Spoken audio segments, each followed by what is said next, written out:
Hello guys, welcome to our show. Today we discuss about content marketing and SEO, how you can get results. We can touch a lot of topics about creating strategy, about implementation and many other questions that you can find on this podcast. And I'm so excited to discuss this topic with George Chasiotis. How are you?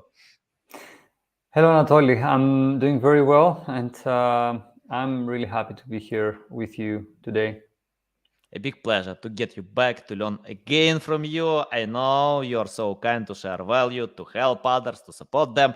George, before we start, just remind our listeners about yourself, about business, about your experience in SEO field and any other things that can help our customers, listeners to know you more. Yeah, I will do that. I hope that my son, who is in the other room right now and is knocking on my door, I don't know if he wants to appear on this podcast as well, but if he allows me, I will do it. I'm running Minusia, and we are a content marketing and SEO agency for B2B SaaS companies. And we help these companies accelerate organic growth through our services, which cover anything from content creation, content strategy, content audits, what we broadly refer to as SEO services, which can be anything from content briefing to more complex setups like programmatic SEO, link building, and design in the context of content, right? So we will not design your website or your application or whatever, but we will design your blog or redesign your blog, a hub that you want to build, and obviously beautiful graphics for the content we produce, right? Which is a difference from the last time I was here with you, because design is something that we integrated lately to our services, and actually we will announce it kind of officially this month, right? So this is what we do, and as I mentioned, we work with B2B SaaS companies, primarily big companies that are interested in high quality content and services, and that's pretty much it. On the side, of course, we have the SaaS SEO, which is our podcast, and we do other things like webinars, and we attend, we get on other webinars as guests, and we have some interesting things coming up very soon that I will not be able to talk here, but for people who follow me or who want to connect with me after the podcast, you will be able to hear when we are ready to announce these things with everyone. Okay, I got it, guys. You need to follow George because you can see, you can get some surprise now. So what can happen in the next? By the way, if you wanna invite your son, do it because probably he wants to learn to to get value. And I love future generations, who can replace us. AI won't replace, but future generation will replace definitely.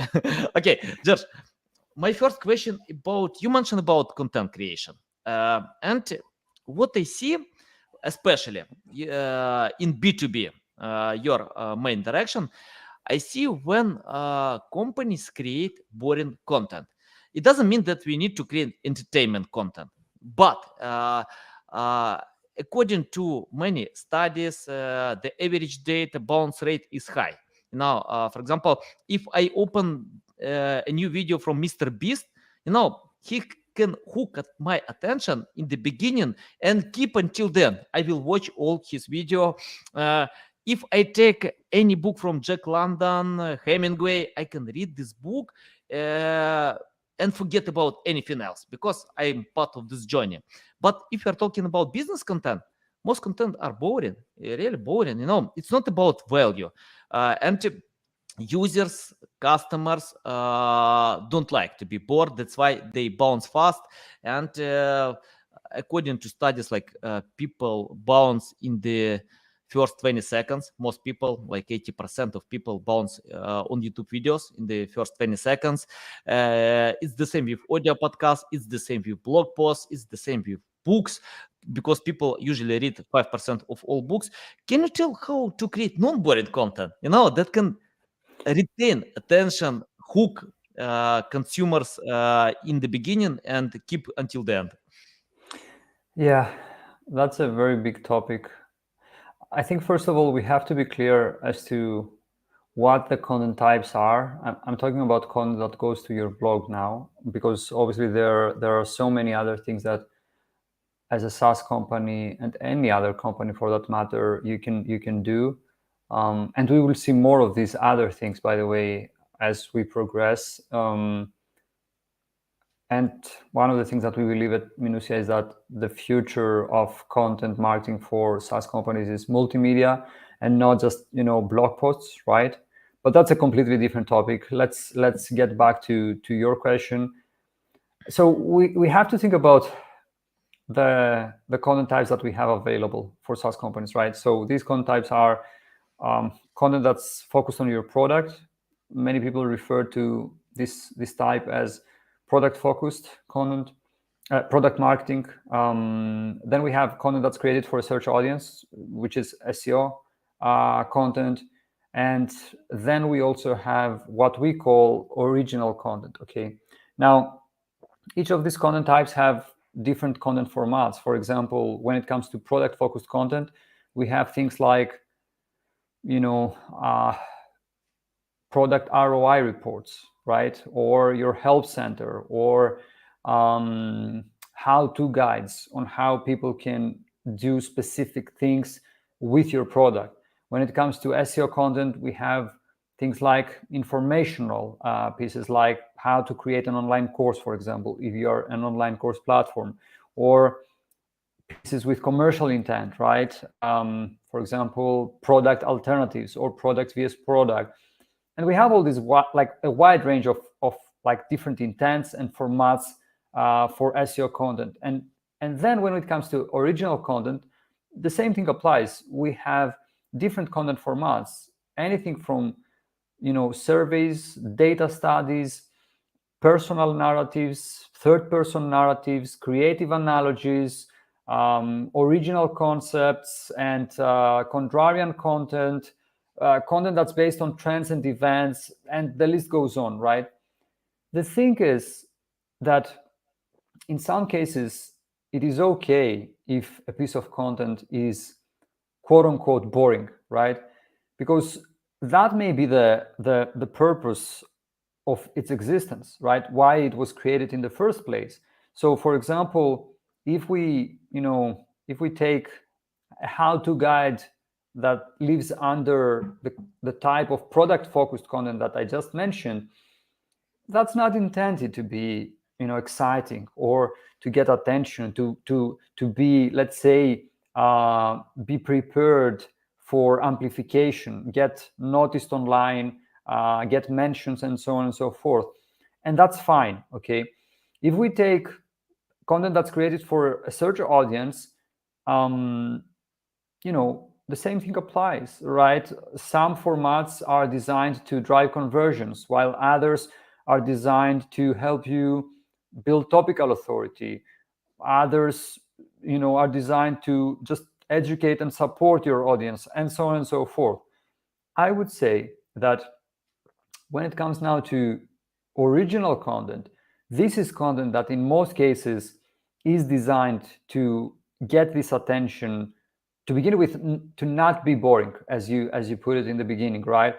And then as an extension, to get attention, get mentions, backlinks, social shares, whatever the objective behind creating a piece of content may be, right? So I would say, to your question, we have to think about content types and we have to think about content formats. And that's the only way we can kind of explain what kind of content you should create when you don't want to be boring and you want to create something that kind of stands out and is ready to be amplified online, and in some other cases that like may not be like possible, because by design a piece of content will not be as interesting or will not spark people's like attention and like spark conversations online and so on and so forth. So that was the long answer. The short answer is that we have to go back to content types and content formats and really think what's the objective behind each piece of content. The problem is that most companies don't do that, and they have wrong expectations about the pieces that they produce. An example would be that a SaaS company will produce a piece of content that has a very clear objective to get organic visibility, get visibility from organic search, and they publish this piece of content on social media, for example, LinkedIn, right? And they anticipate to get kind of attention. That's not going to happen because it's not designed for this like purpose, right? So we have to be clear about the content types and the content formats, and be able to like tie all these different types and formats to specific objectives, and based on what is important to us, produce more of that content, as opposed to produce content that will not help us get to kind of the results that we crave for. Okay, let's talk about creating the right strategy. You mentioned that we need to have clear vision, I mean, like objections, to understand what kind of content to create. And what I see when companies use keyword research tools like Ahrefs, SEMrush, Moz, Ubersuggest, doesn't matter what kind of keyword research tool, they check out volume first. And when they see, oh, wow, it's volume, I want to get this traffic, but in the first stage, it's hard. It's hard to promote some high volume keywords because everyone knows about these keywords. You need to compete with Wikipedia, many other websites. And in the second stage, it doesn't mean that you can sell by having these keywords. So you can spend a lot of resources to trying to outrank big competitors, authoritative websites, but in the second, it doesn't mean that you can sell. So can you tell how to create the right strategy? You mentioned that you need to understand what objections. So any tips about creating the strategy? So this depends on many different factors, such as like the stage at which the company is at, right? So the strategy for an early stage SaaS company would be different than the strategy for a company that has found the product market fit, right? And that's just one of the factors, right? But to your question specifically about keywords and whether we should take into account when making decisions metrics like search volume, which can either be global or in the countries that you are interested in and you're targeting, I would say that to begin with, global search volume in most cases in all of the software that you mentioned is an average based on the searches of the last 12 months, right? And averages by no means are perfect numbers, okay? That's one thing. The other thing is that in many cases, it doesn't really matter what the volume is, as long as the traffic that you get is targeted and can lead to, you reaching your ultimate goal, which may be to drive signups and so on and so forth, okay? And the third point is that, so by no means search volume is a perfect metric. The second point is that search volume is not always as important. And this leads us to the third point, which is making decisions on a keyword level as to what keywords we should go after and what keywords we should not go after, and what keywords we should prioritize against other keywords, this shouldn't be based solely on metrics like on global search volume or volume in the country that you're interested in. Okay, so we at Minusia came up with a different system and methodology to kind of make decisions at scale. And so what we did is that we developed this metric that we call opportunity score, and we then take into account different metrics.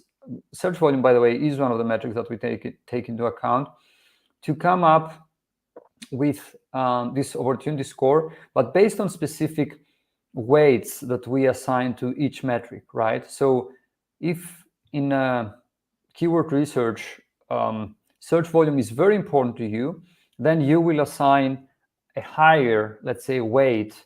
It will be more important, let's say, for you in the way you calculate the opportunity score, right? And so we do that, and we do that at scale. And we find this to be more effective when it comes to helping us make the right decisions for our clients, right? Because these metrics are not perfect.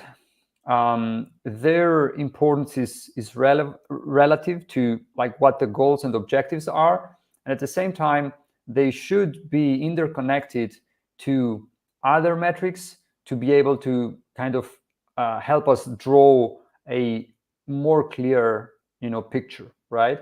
So this is what we do. And not that, I mean, at this point, it's also experience, right? Because if you're starting from scratch and you want to define the strategy from scratch, chances are you are not exactly sure as to what keywords work well and so on and so forth. But at this point, after having worked with so many like SaaS companies in different categories, we kind of, opportunity score aside, we have a knowledge of what keyword types, what objectives each keyword type has, and in many cases it's keyword, right? But that's one thing, because a strategy should not be consisted of just keywords, right, and content that's created for a search audience. You should definitely include and do original content as well, right? And moving forward, product-focused content as well, right? So it should definitely be a mix of content types, definitely not one content type, SEO, for example. And going back to what I was saying earlier about being very clear as to what the objectives are, if you are clear about what your objectives and goals are, you can tie these objectives to specific content types, specific content formats. Yes, make decisions like about keywords using a more sophisticated way, let's say, of scoring these keyword opportunities, and then execute on your strategy. Nice. What do you think about keywords that have zero volume? Because I check out a few studies that some companies get great results by optimizing with zero volume, because competitors can ignore these keywords. And how to find such opportunities before creating content plan? So to answer the first like part of your question, I think that I wouldn't necessarily see them as keywords, right? I would see them as and treat them as topics that we need to talk about, regardless of what SEO software report. That's one thing. And the second part of your question as to where people can find such opportunities, I would say the ultimate source of truth are your customers. So you definitely have to get closer to them. You need to interview them. You need to run customer surveys. You need to analyze your sales calls. If you have transcribed versions of these calls, you need to, in a nutshell, I will repeat myself, but get as close to your customers as possible, right? These are the ones who can tell you like exactly how they feel about your product, how they feel they felt before they found your product, what solutions they were using before they found your product, and what they do after they use your product, and like so many different insights that you can use to inform your strategy. Okay, that's one thing. And the other one, of course, is audience research, which includes anything from an example would be, I don't know where we saw this example, but let's assume that you are an email outreach software that you help companies reach out to other websites and blogs and publications and reach out for link building purposes, right? So one thing you could do is find relevant communities on Reddit, communities that discuss topics around link building, right? And use an advanced, which is not so advanced after all, operator on Google for these exact subreddits, and find things that people discuss and are interested in when it comes to link building. Even if, and in most cases there won't be, there aren't any keywords based on these topics on SEO software. I don't know if that makes sense, but an example here would be, once again, on the link building example that I just shared with you. I want to do link building, but I don't trust anyone, right? So you should talk about trust when it comes to link building, right? Another example would be, when should a company start investing in link building? You most likely will not find a keyword about that, but it's a topic that people discuss. So you should discuss it as well, right? Regardless of what SEO software report. So first layer, definitely your customers. These are the ultimate source of truth. And then, of course, research on your audience. And that, the example I said, is just one, right? Another one would be top of mind, find the podcast that people listen to and see like what topics are being discussed, right? Because if these topics are discussed in a popular podcast in your industry, say for link building, then chances are that the host or hosts, they are discussing these topics because people are interested in them, right? So use that, leverage that to inform your strategy.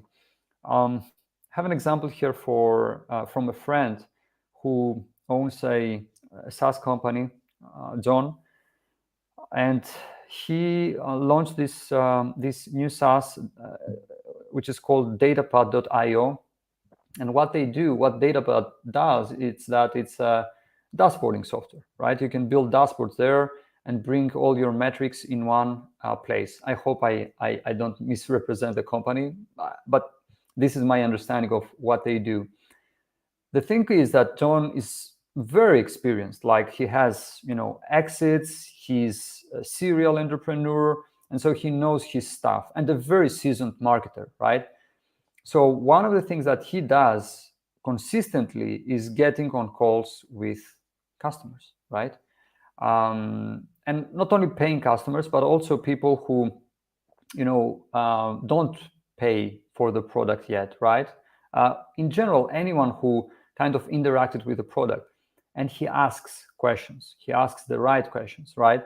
And so one of the patterns that he identified was the fact that, oh yeah, so we know what the kind of best dashboarding software are, or we have some assumptions as to what these tools are.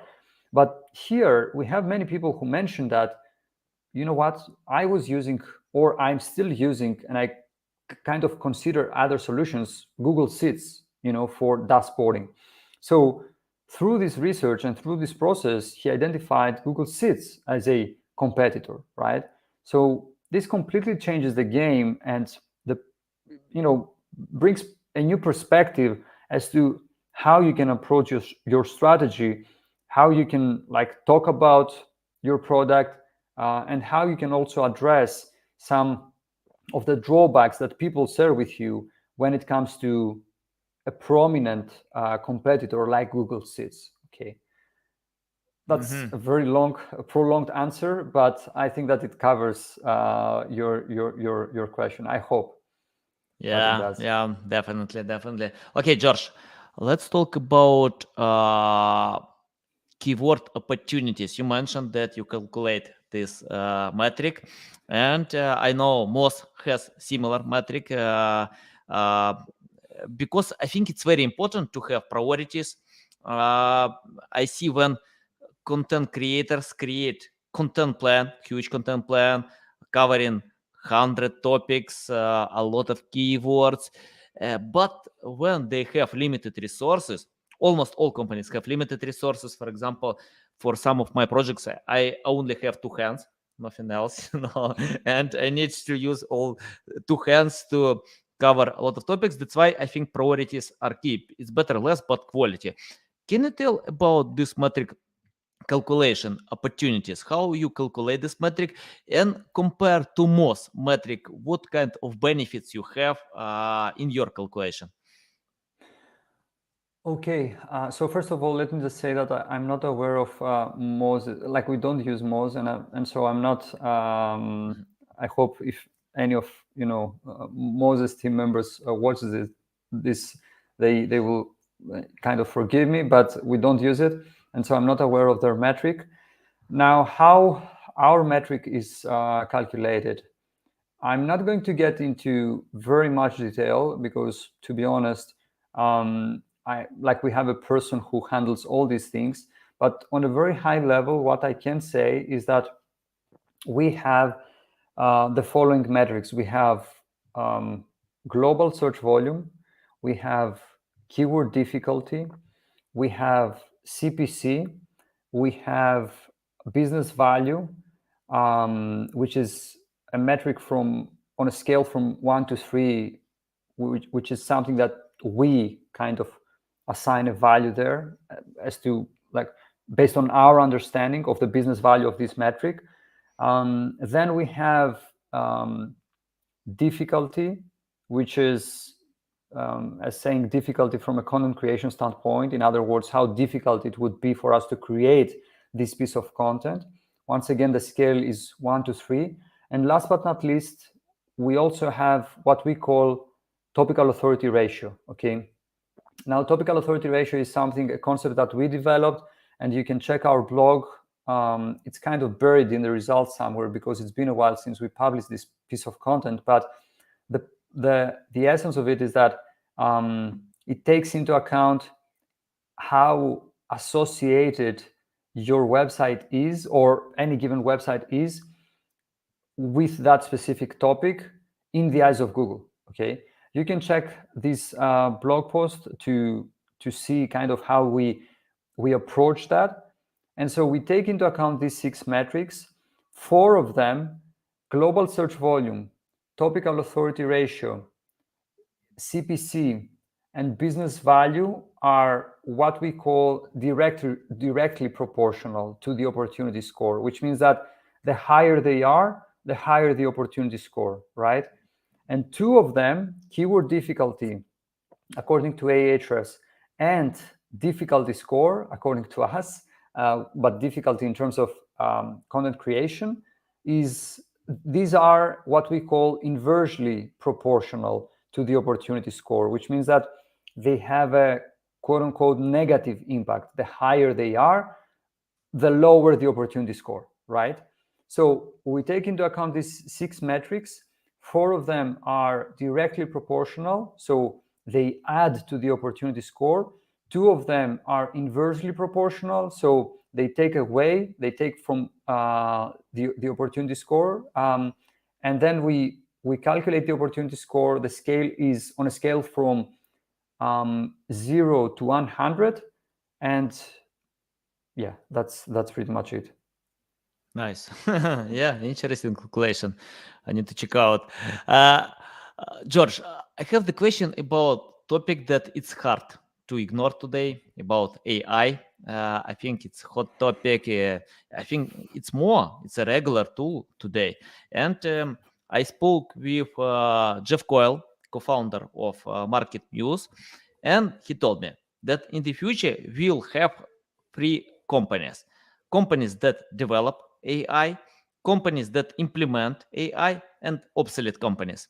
Can you tell how you implement AI in content creation process? Because I see when content creators complain that AI it's not creative, not human touch, just rewriting tool. Yeah, great rewriting tool with great grammar, but rewriting, not writing something new and special. But if you use it smart, you can get results. You can use this tool like to help in your process. So your tips how to use AI today to create high quality content. So first of all, I'm not sure if I'm the best person to talk to when it comes to using these tools for content creation, because we don't use them. And I mean, we took a stance, and as an agency, we said that we support our human writers, our human content leads, our human content quality specialists, aka content editors, and so on and so forth, right? Until when and under what circumstances, we'll just have to wait and see, because I can't predict the future. I don't know what will happen in the future.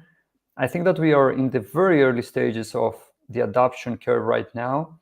But at the same time, let's be honest, there is a lot of buzz around it, because NFTs, I'm not an expert by no means, but it used to be a thing 3 years ago. Now the dust has settled, and I expect something similar to happen with AI content, right? So we are in the early stages. I think that many companies are already, if not using them actively, experimenting with them at least. I know some agencies have took a stance, and like we say that we don't use it, they say that we use it, and we open a new service line with AI content. Honestly, I don't find the meaning in that, in the sense of, if you are going to do it like that, why should a company hire you and not like subscribe for the tool and use it themselves, right? It's not like you've developed a system or a methodology that's not easy to replicate or anything like that. But of course, I'm not here to judge anyone's decisions or work. And at the end of the day, we will see. I think time will tell who was right and who was wrong. But this is one thing. The other thing, and I think that the conversation we should have instead is not how AI will kind of replace us, but how AI can be leveraged as a tool by content marketers in order to level up our game. Because what will happen now is, inevitably, we will see a lot of content, like kind of a flood of content out there on the web. Not that we don't have that already, right? There is so much content out there. But as you can imagine, with something like that, it will just get worse, right? So this means that the bar inevitably will raise when it comes to quality, right? And so while the conversation was traditionally about the blog and everything that has to do, with the blog and that goes to the blog and so on and so forth, I think especially for SaaS companies, this will start changing. And I see the future being, as I mentioned in the beginning, multimedia, and not just like one content format and like the blog and anything like that. SaaS companies will have to start doing marketing like media companies. And in that context, I see several use cases for AI content. I don't see AI content replacing us kind of, in the sense of, we are not going to hire a writer, we will hire like AI instead, right? And if that's the case, then I guess that writer wouldn't be as like competent in the first place, right? As hard as this may sound, it's true. So I see it as a tool and as a vehicle to get to the next phase of SEO and content marketing, mostly content marketing, which is multimedia and not solely text-based. And so in a nutshell, I see it as a tool. And yeah, I think that is this time is very interesting to be in content marketing.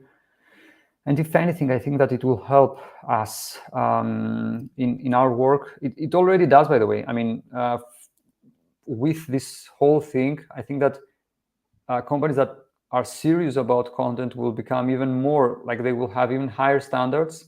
And if anything, I expect this to benefit our industry.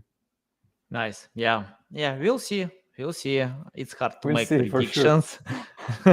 Yeah, because I think, yeah, I agree that AI, once I found how Elon Musk used ChatGPT, he shared on Twitter before starting to criticize a lot this tool. But he asked a hard question. I read this question a few times to understand what Elon Musk wanna know, and AI ChatGPT gave this answer to this question that was interesting to read. And I think it depends on the right prompts, because if you use Ahrefs SEMrush and chase high volume keywords, you can get the same result. If you use ChatGPT to ask how to write, I don't know, like please write article about how to lose weight or how to play guitar, you can get generic answer. But if you use some unique prompts, another way to teach this AI tool, it can help. Of course, it doesn't replace writers, it doesn't replace, but it can help during the process. So yeah, Yeah, I think it. I think that if anything, what's happening right now is kind of we see the early stages of this whole conversational thing, this whole conversation-based interface. We see the interface of the future, which is going to be based on conversations, if that makes sense. And that may be with a tool like ChatGPT. That may be with a device like Humane presented the other day on their TED Talk, which was very impressive. It can have many different forms, right? I feel that what we see and what we experience right now is just the very early stages of a new, let's say, era when it comes to how we interact with like these devices or kind of software solutions or whatever. This is what it is. Yeah, it's kind of a like pulling the curtain and taking a glimpse of the future in terms of how the UI will be, right? Yeah, yeah.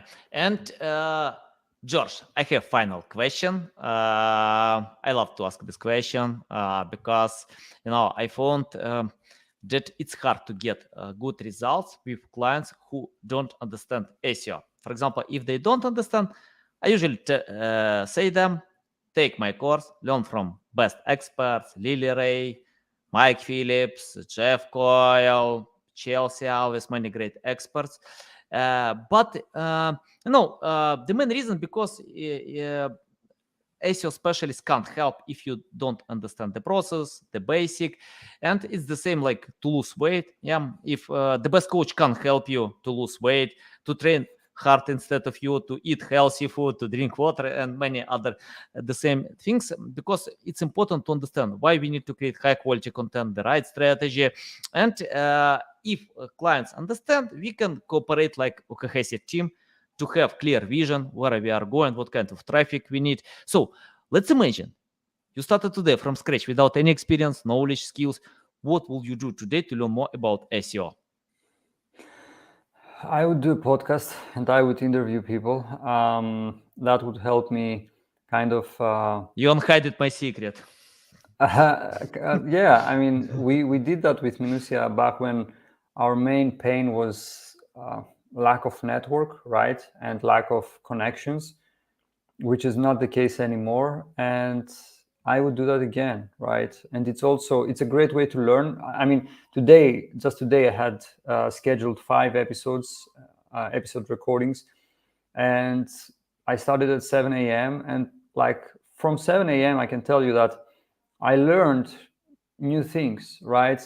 and we've done, I don't know, probably around 80 episodes at this point, and I would do it again because this is a great way. I don't plan to do it forever, right? We already are discussing internally kind of the end point for the podcast. But I mean, if I was starting again, I would do something like that. Get on interviews with people, which would allow me to learn and at the same time network and build connections and yeah, there are so many good things that can come out of this. Nice. Yeah, I agree. I love speaking with experts on my podcast. Uh, yeah, and it's a great way to learn. You don't need to pay money because most experts can charge good money, but you can get them for free to ask anything and to help your audience as well, because it's not like to learn. If you share knowledge with your audience, you can memorize much better because we have short memory. People usually forget for a few days about new information. I can forget for a few hours. Just tell me, I will forget. But if you note, if you share, if you think how to implement, you can get much higher results. George, it's a big pleasure to get you on my show again. You are so kind to share these valuable insights with my audience, with me. I love learning from you. Tell our audience the best way how to keep learning from you, how to reach out to you, how to follow you. Sure. So a couple of ways. First, if you want to connect with me personally, the best way to do is through LinkedIn. I'm pretty active there, even though I don't manage my account, but still you can reach out, let me know where you found me from, and someone from my team will get back to you. And then if you want to find out more about Minusia, the best way to do so is through our website, minusia.com, double T. You can check out our podcast, subscribe on our YouTube, where we publish the video version of every podcast, and we have some very interesting discussions coming up next, starting from next Tuesday. And also, podcast platforms like Spotify and so on and so forth. And since we are very active, and we plan to start kind of introducing some new content formats which are specific for our email newsletter subscribers. Feel free to subscribe to kind of keep up with the things that we do and the kind of exclusive stuff that we share there. Nice, guys. You can find the links to George LinkedIn account in the description below to the website. So keep learning from him. You can see a lot of valuable insights. And if you want to become a better marketer, you need to do it. Okay, guys. Love you. See you.